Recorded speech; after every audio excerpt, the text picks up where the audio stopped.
G'day folks, my name is Rob. Welcome back to another F1 fantasy video. Today we are looking at my team selection for race week 4 ahead of the Japanese Grand Prix. So if you're new around here, be sure to drop a like on the video and subscribe to the channel if you haven't done so already. As always with these videos, we're going to take a look at how my team performed in the most recent race week and then address all the key considerations, lineup decisions I need to make ahead of the forthcoming race weekend. Before we jump into that though, I did want to address something in respect of the F1 fantasy game, specifically regarding the frequency or the efficiency, I should probably say, with how the scores are updated and calculated every single race week.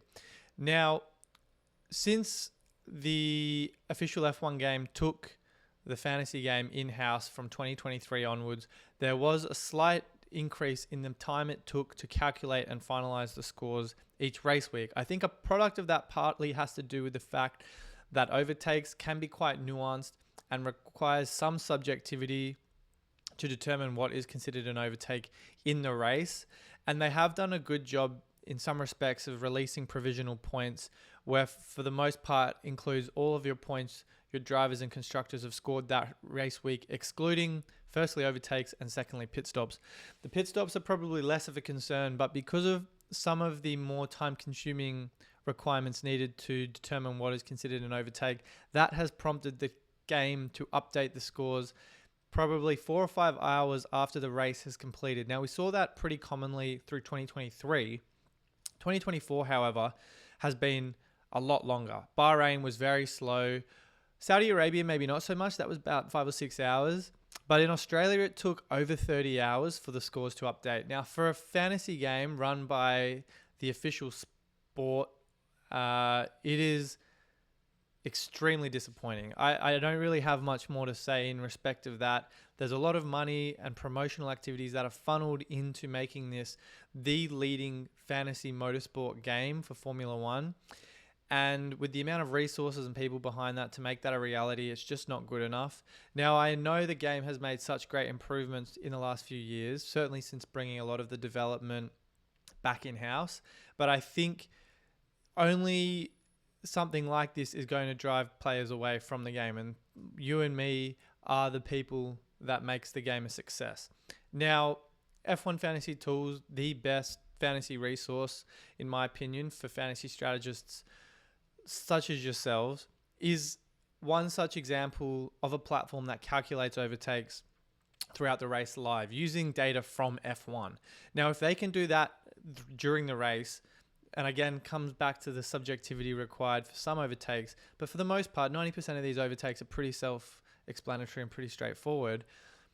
It doesn't make sense to me why Formula One take 4 or 5 hours to update that. So I think this is a pretty important part to making the Formula One fantasy game a success. If they can get this right, great, but there just hasn't really been much of an indication that that's going to go anywhere or improve in the foreseeable future. Now, I won't overly criticize the game because I do thoroughly enjoy the sport and fantasy Formula One. And it is encouraging to see the official F1 Help channel acknowledge this concern of mine. I would like to think that this concern is communicated to the developers of the game and something is implemented to rectify the speed within which these updates are processed. So I am very encouraged by that, but at the same time, we are at a crossroads where fantasy sports and esports and such and online sports are becoming such a big component of sports offerings. And if F1 can get this right, there's only going to be a positive upside for the fantasy game. If they can't, then that's only going to drive away the players. So I really like to see something meaningful delivered before the end of the season. We can only hope, right? But the fact that it has got to the official F1 Help channel gives me a little bit of hope. Now, I will stop ranting and raving about that and focus on the positives that did come out of Australia. I finished with 232 points all out.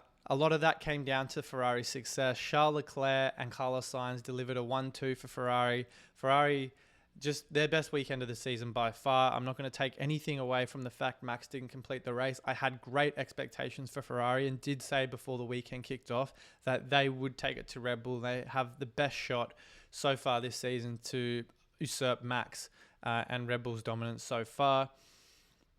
a really great result across the board for Leclerc and Sainz. They finished in the top 5 in both qualifying and race sessions in all 3 races this season. Obviously, Sainz missed Saudi Arabia with that appendix surgery, but notwithstanding that, they are consistently better and more reliable than what we've seen from them in the last couple of seasons.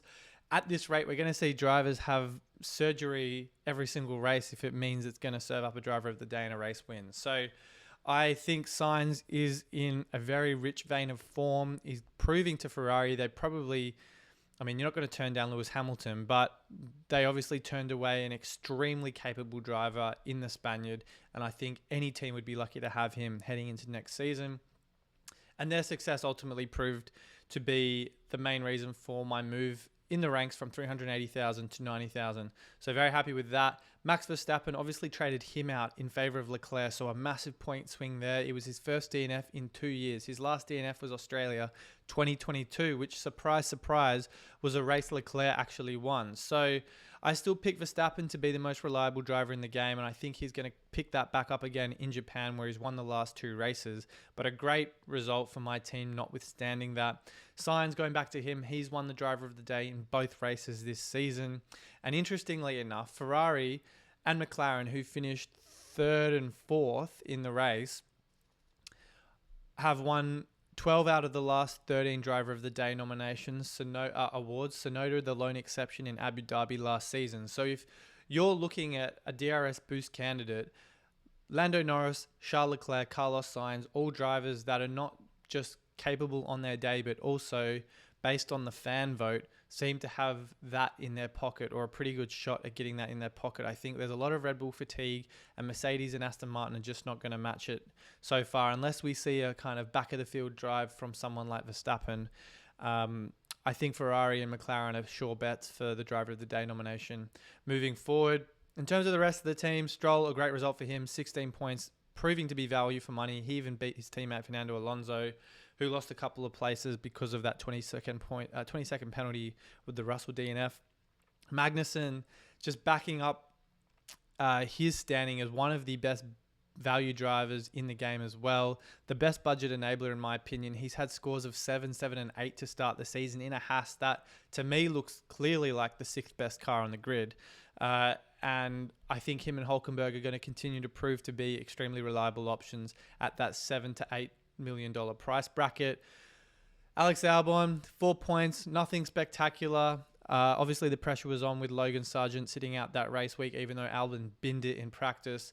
I think we'll talk about the chassis for Williams a little bit more later in the video. But, 4 points, nothing to be too upset about. As for the Saubers, oh my God. These guys are pretty much undoing their race from the start. The pit stops are absolutely diabolical. The wheel nuts are just causing them so much grief.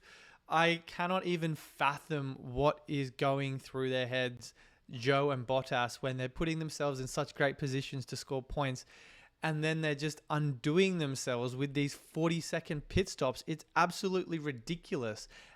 I mean, they've spent more time in the pits than they have on the track this season. And quite frankly, I wouldn't be surprised if Bottas is still in the pits in Australia at the time of recording. So it's not great. I was almost going to punch the television when I saw them sit in the pit stops in Australia. And I'm not sure that's going to change anytime soon in Japan. It seems like for the time being, a problem that's going to persist. And, they were content with 5-second pit stops, which is not anything great, to be quite honest. But the fact that even that seems a little bit out of reach at the moment worries me, because these guys are becoming wheel nut merchants very quickly. And I do worry that this could be one such fire in my team that I'll be looking to put out potentially come Japan. Talked about the constructors, 32 points for Perez, but he had a pretty nothing race there. But all in all, a good result for my team. Bounced back after RB have pretty much run a train on my team through the first 2 races of the season. So happy with where things are. Let's take a look at how I'm doing for Japan.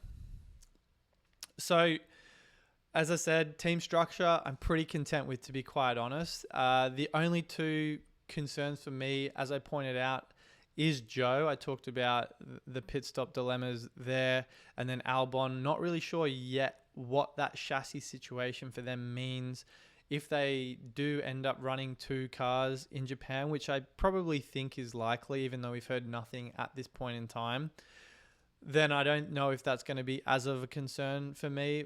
But the Sauber pit stops and that wheel nut is giving me a little bit of a worry. The problem is with Zhou is that there isn't much below his price for me to choose from. It's Valtteri Bottas, which at 5.9, I've kept saying to myself, can he go any lower? And he still somehow goes lower in price. And then there's Logan Sargent, who, again at 5.9, hasn't had by any means a groundbreaking start to the year, but he hasn't DNF'd. So, I mean, that's a positive for Logan Sargent. If he just comes away with anything above 0 points, that's a win for him.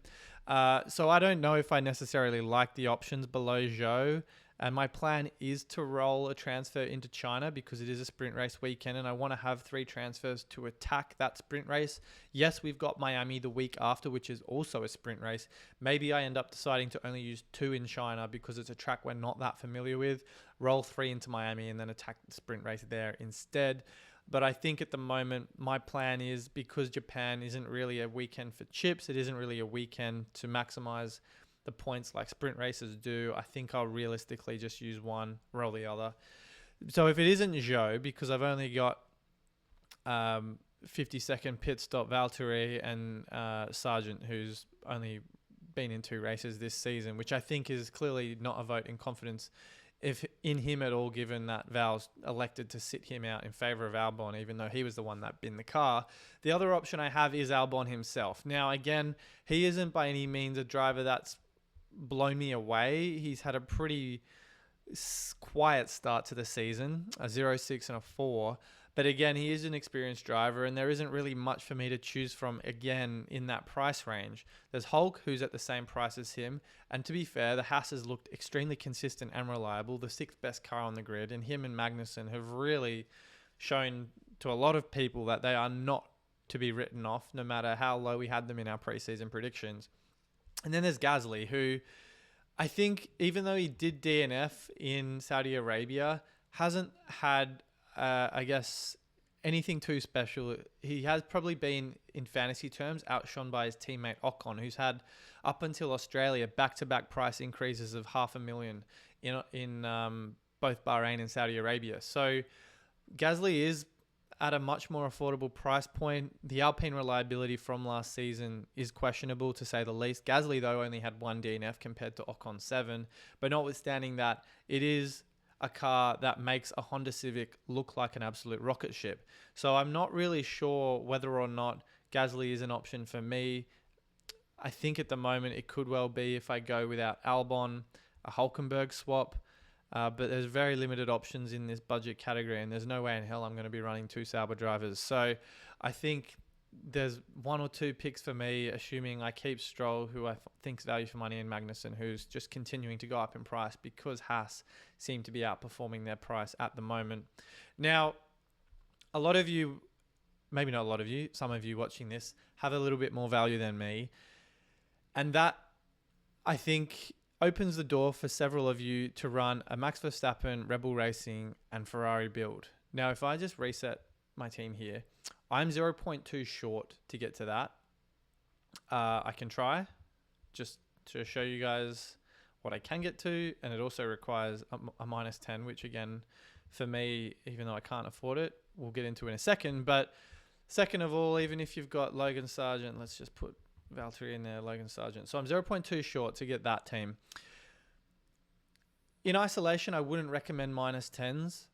However, Max Verstappen is a very special case. Now, even though Max DNF'd in Australia, he to me is an extremely reliable option, is going to score the highest fantasy points most race weeks, and is going to be at probably his lowest price all season after that 0.7 million price decrease. So this is the first time Max has also not been the highest scoring driver on aggregate through a season since Alonso in Bahrain 2023. He's beaten by both Ferrari drivers and his teammate over on F1 Fantasy Tools. We'll just check that out. So Sainz, a blistering start. I know that's technically Behrman's score, but if you look at that, that's still better than Max. 82 points plays what's that? 81 minus 10 is 71. So Leclerc also a model of consistency. Perez, even though he had a pretty anonymous race, also outscoring his teammates. So Max is well down the pecking order so far, but I don't think that's going to stay that way anytime soon. I think when you're looking at bringing in Max Verstappen and that possible minus 10, which some of you may be grappling with, if you don't pay it off in the first race weekend, let's say Leclerc has 30 and Max has 35, he'll certainly pay it off over 2 or 3 weeks' time. Max in particular is very strong on sprint race weekends. And if he doesn't pay it off in Japan, that minus 10 where he's won the last 2 races, he'll certainly cover that off in 2 or 3. So I think a minus 10 is probably not something you should be too concerned about. I know it is sometimes team dependent, but I do think if you can get to that lineup, even if it is Logan Sargent, if you're willing to take a risk on Logan Sargent, then I think it's probably worth it. It does come with a bit of risk though. If you're going with the cheapest lineup available or cheapest budget driver lineup available, you're going with 2 wheel nut merchants, a driver that historically puts it in the wall for fun, and then Alex Albon, who hasn't exactly looked like what we saw in 2023. So you are taking a little bit of a risk, but at the same time, the points potential that Max can bring to the table, not just as a driver, but as a DRS boost option, is very significant. Also consider the fact that not a lot of people have the budget to get to this lineup now. So if you can get to it 1 or 2 weeks ahead of time, make those points gains while you can, even if it is a minus 10, it'll probably put you in good stead and push you up the ranks a little bit more. So just think about that. Again, not everyone can get to it, myself included. So it probably is going to be China where I bring Max in for the sprints because of that kind of extra point ceiling that weekend particularly affords.